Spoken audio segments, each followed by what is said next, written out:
কি রে, ননদের সেকেন্ড হ্যান্ড কাপড়টাই তোকে পরতে হলো রিসেপশনের দিন? আর পরবি নাই ভাই কেন? ননদের দাদাটাকে যে সেকেন্ড হ্যান্ড পেয়েছিস। আর এটা আমি না, সমস্ত জনগণ তোমাদের ভিডিওর কমেন্টে এসে বলছে। আমি প্রথমে বিশ্বাস করছিলাম না যে কাপড় আবার কেউ পুরনো পরায়। তারপর দেখি একজন একটা ছবি পোস্ট করেছে আর সেখানে মিঠি সেই শাড়িটাই পরে রয়েছে। আর এর থেকে বোঝা গেল ওটা মিঠিরই শাড়ি। নিঃসন্দেহে তুই ঠিক কথা বলেছিস। তাই বলছি, বিয়ে যখন ধুমধাম করে করালে তাহলে একটা নতুন শাড়ি পরাতে পারতে। তো বন্ধুগণ, আবারও নিয়ে চলে এলাম একটা রোস্ট ভিডিও নিয়ে। আর আজকের ভিডিওর পার্ট হবে সেকেন্ড হ্যান্ড শাড়ি। তাহলে চলো বেশি দেরি না করে ভাট পেঁপে দিয়ে চেপে দেওয়া যাক।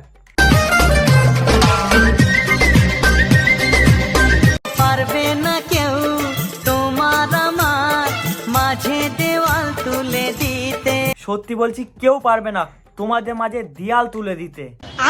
আর যদি রাজমিস্ত্রিরাও আসে তোমাদের মাঝে দেয়াল তুলে দিতে, তবুও তুমি দেয়াল টপকে তোমার বউয়ের কাছে চলে যাবে। ভালোবাসা এক টোকাতেই। হ্যাঁ, তোমাদের ভালোবাসা সেই লেভেলের, কেউ জানতেই পারলো না লেওড়া যে তোমাদের তলায় তলায় এত প্রেম ছিল।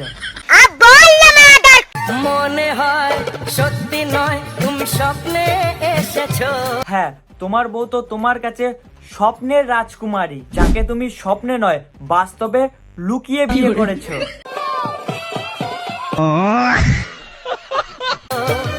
রূপকথার মায়াতে, রূপকথার মায়াতে জানি না, তবে কেঁদে কেঁদে তার মায়াতে ফেলেছে। মায়াতে আমাকে বেঁধেছো। বলছি কি দিয়ে বেঁধেছে? ছায়ার দড়ি নাকি সেকেন্ড হ্যান্ড শাড়ি? প্লিজ তোমরা কিন্তু আর রেগে যেও না, আমি কিন্তু মজার জন্য এই ভিডিওটা করছি।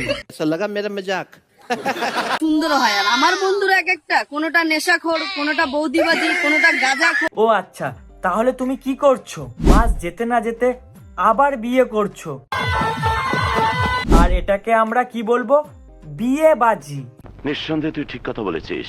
মানে নিজের গুয়ের গন্ধ না শুকে অন্যের গুয়ের গন্ধ শুকতে গেছে। কোনোটা মদ খর, খা খা খেয়ে একদিন ঠিকই মরবি লে হলুয়া। হ্যাঁ হ্যাঁ, তুইও বিয়ে করে যা, একদিন লেওরা বুঝতে পারবি।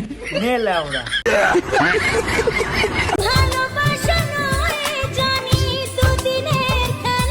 একজন এদিকে কষ্টের ভিডিও পোস্ট করছে, অন্যদিকে একজন ভালোবাসার। পারবে না কেউ তোমার আমার। শেষে দিদি তোমায় এইটুকুনি বলবো, জীবন কারোর জন্য থেমে থাকে না, তাই বলি ওইসব ভুলে নিজেকে খুশি রাখো। তো বন্ধুগণ, আজকের ভিডিওটা এইটুকুনি। ভিডিওটা ভালো লাগলে চ্যানেলটা অবশ্যই সাবস্ক্রাইব করে দিও আর ভিডিওটা শেয়ার করে দিও।